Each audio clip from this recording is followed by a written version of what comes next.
नमस्कार, आप देख रहे हैं आवाज इंडिया, देश की भरोसेमंद आवाज। मैं हूं पिंकी। आइए नजर डाल लेते हैं देश और दुनिया की 20 बड़ी खबरों पर। प्रधानमंत्री नरेंद्र मोदी आज केरल और तमिलनाडु में जनसभाओं के साथ भाजपा के चुनाव अभियान की शुरुआत करेंगे। तिरुवनंतपुरम से 3 नई अमृत भारत एक्सप्रेस ट्रेनें और त्रिशूर गुरुवायूर पैसेंजर ट्रेन को हरी झंडी दिखाएंगे। ये ट्रेनें तमिलनाडु, केरल, आंध्र प्रदेश, तेलंगाना और कर्नाटक के प्रमुख शहरों को सीधे जोड़ेगी। प्रधानमंत्री नरेंद्र मोदी को गुरुवार को ब्राजील के राष्ट्रपति लुइस इनासियो लूला दा सिल्वा का फोन आया।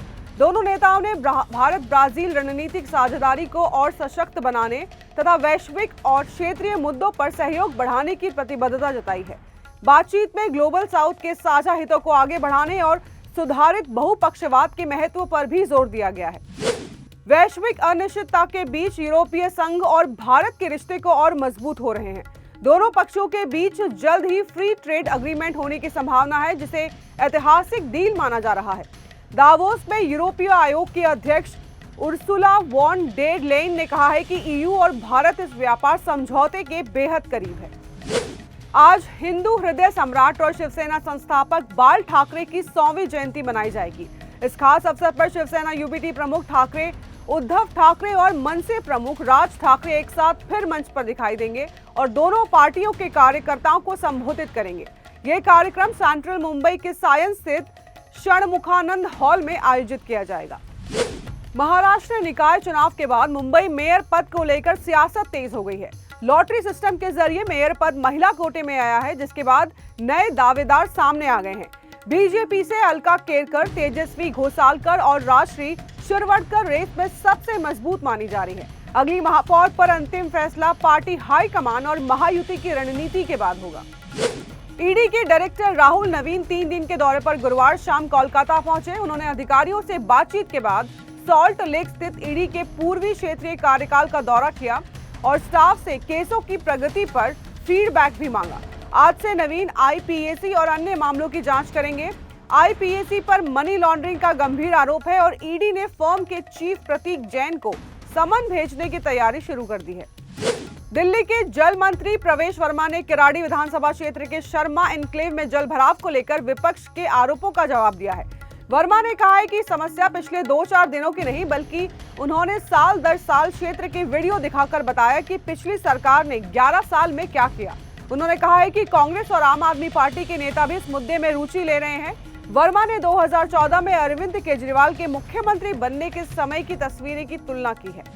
सरकार ने जनगणना 2027 की अधिसूचना जारी कर दी है। पहले चरण में मकानों की गिनती के लिए 33 सवालों की लिस्ट तैयार की गई है। इसमें मकान नंबर, फर्श, दीवार और छत की सामग्री, मकान का उपयोग और स्थिति, परिवार क्रमांक, परिवार में रहने वालों की संख्या, मुखिया की जाति जैसी जानकारियां जुटाई जाएंगी। जनसंख्या गणना का दूसरा चरण बाद में जारी किया जाएगा। उज्जैन के तराना में सड़क पर रास्ता देने को लेकर सोहन ठाकुर और अल्पसंख्यक वर्ग के कुछ लोगों के बीच विवाद हो गया। इसके बाद नावेद, रिजवान, सलमान और सप्पन ने सोहन ठाकुर पर हमला कर दिया, जिसमें उसे चोटें आई हैं। गुस्साई भीड़ ने बस में तोड़फोड़ और आगजनी की भी घटना की है। पुलिस ने आरोपियों के खिलाफ जानलेवा हमले का मामला दर्ज कर बस स्टैंड पर भारी बल सुरक्षा तैनात कर दिया है। मणिपुर के चुरा चांदपुर में एक मैतेई शख्स को अगवा करने के बाद हत्या कर देने के क्षेत्र में तनाव फैल गया है। राज्यपाल अजय कुमार भल्ला ने गुरुवार को कहा है कि हत्या के मामले की गहन जांच के लिए केस राष्ट्रीय जांच एजेंसी को सौंप दिया गया है। राज्यपाल ने शोक व्यक्त करते हुए परिवार के प्रति संवेदना जताई है और बताया है कि दोषियों को पकड़ने के लिए राज्य और केंद्रीय सुरक्षा बलों द्वारा युद्ध स्तर पर तलाशी अभियान चलाया जा रहा है। लगातार सामने आ रही छात्र आत्महत्या की घटनाओं के बीच केंद्रीय शिक्षा मंत्रालय ने आईआईटी कानपुर में छात्र की हालिया आत्महत्या का संज्ञान लेते हुए 3 सदस्यीय जांच कमेटी का गठन किया है। कमेटी 15 दिनों के भीतर अपनी रिपोर्ट सौंपेगी। मंत्रालय ने कहा है कि ये घटना उच्च शिक्षा संस्थानों में छात्रों की भावनात्मक और मानसिक भलाई के लिए मजबूत संस्थागत तंत्र की जरूरत को रेखांकित करती है। भारतीय रेलवे द्वारा राजनांदगांव कलमना रेल सेक्शन में तीसरी रेल लाइन जोड़ने का कार्य शुरू कर दिया गया है। इस विकास कार्य के चलते 24 जनवरी से 31 जनवरी तक इस रूट की कुल 14 ट्रेनों को रद्द किया गया है। रेलवे ने यात्रियों से अपील की है कि यात्रा से पहले अपनी ट्रेन का स्टेटस जरूर जांच लें, ताकि किसी भी तरह की असुविधा से बचा जा सके। गणतंत्र दिवस के मुख्य परेड में भारतीय वायुसेना आसमान में खास सिंदूर फॉर्मेशन के जरिए अपनी ताकत दिखाएगी। इस फॉर्मेशन में ऑपरेशन सिंदूर में शामिल रहे 2 राफेल, 2 सुखोई 30 MKI, 2 MiG-29 और 1 जगुआर फाइटर जेट उड़ान भरेंगे। कर्तव्य पथ पर परेड में 17 राज्यों, केंद्र शासित प्रदेशों और 13 केंद्रीय विभागों की कुल 30 झांकियां शामिल होंगी। वायुसेना की झांकी की थीम संग्राम से राष्ट्र निर्माण तक है। इस साल परेड में कुल 29 एयरक्राफ्ट और हेलीकॉप्टर हिस्सा लेंगे। बसंत पंचमी के मौके पर शुक्रवार सुबह दिल्ली एनसीआर में तेज बारिश हुई है। सुबह 6 बजे के करीब काले बादल छाए रहे और करीब 15 मिनट तक बारिश होती रही। मौसम विभाग के मुताबिक दिन भर बादल छाए रह सकते हैं और हल्की बारिश जारी रह सकती है। आंधी, बिजली और 30 से 40 किलोमीटर प्रति घंटा की रफ्तार से हवाएं चलने की भी संभावना है। बारिश से तापमान में गिरावट और प्रदूषण से राहत मिलने की उम्मीद है। आज पूरे देश में बसंत पंचमी धूमधाम से मनाई जा रही है। ये पर्व मां सरस्वती के प्रकट दिवस के रूप में धार्मिक, आध्यात्मिक और सांस्कृतिक दृष्टि से अत्यंत महत्वपूर्ण है। इस दिन छात्रों, शिक्षकों और लेखकों के लिए विशेष शुभता मानी जाती है। स्कूलों, कॉलेजों और अन्य शिक्षण संस्थानों में मां सरस्वती की प्रतिमाओं की स्थापना कर पूजा अर्चना की जाती है। इस अवसर पर मां सरस्वती से बुद्धि, कला और यश की प्राप्ति की कामना की जाती है। आज बसंत पंचमी का मुख्य स्नान चल रहा है। आधी रात से ही बड़ी संख्या में श्रद्धालु घाटों पर पहुंचे हैं। स्नान सुचारू रूप से जारी है और जल पुलिस, SDRF, NDRF तथा नागरिक सुरक्षा स्वयंसेवक सुरक्षा में तैनात है। हल्का कोहरा छाया है और इसके छटने के बाद ही और बड़ी संख्या में श्रद्धालु आने की संभावना है। उज्जैन के महाकालेश्वर मंदिर में बसंत पंचमी के अवसर पर बाबा महाकाल का विशेष पूजन और अभिषेक सुबह 4 बजे से किया गया। इस दौरान बाबा महाकाल को दूध, घी और शहद से पंचामृत अभिषेक के बाद पीले वस्त्र और सरसों के फूलों से सजाया गया। भस्म आरती में शामिल भक्तों ने इस दिव्य दर्शन का लाभ उठाया। आज के दिन बाबा महाकाल का श्रृंगार सरसों के पीले फूलों से किया जाता है।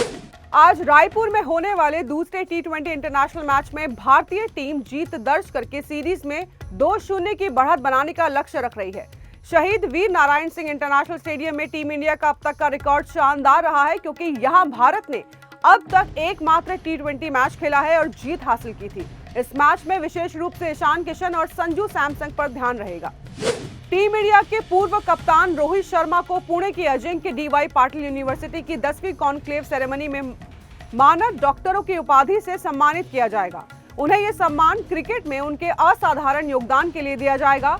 हिटमैन के नाम से मशहूर रोहित ने टेस्ट और T20 क्रिकेट से संन्यास ले लिया है, लेकिन वनडे में उनका शानदार प्रदर्शन जारी है। कप्तानी में उन्होंने भारत को 2024 T20 वर्ल्ड कप और 2025 चैंपियंस ट्रॉफी जिताई है। प्रभास स्टारर द राजा साहब संक्रांति की छुट्टियों का फायदा उठाने के बावजूद बॉक्स ऑफिस पर पूरी तरह पिट गई। पहले दिन दमदार ओपनिंग के बाद फिल्म की कमाई तेजी से गिरती चली गई। कमजोर कहानी और निर्देशन को लेकर मिले नेगेटिव रिव्यू का असर साफ दिखा है। रिलीज के 14वें दिन फिल्म की कमाई चंद लाख रुपए तक सिमट गई है। हैरानी की बात यह है कि 2 हफ्ते बाद भी फिल्म अपनी लागत का 50% तक भी नहीं निकाल पाई है और इसका बॉक्स ऑफिस पर सफर लगभग खत्म माना जा रहा है। तो फिलहाल के लिए देश और दुनिया की खबरों में इतना ही। जुड़े रहिए आवाज इंडिया के साथ, जल्द होगी मुलाकात। तब तक के लिए नमस्कार। आवाज इंडिया।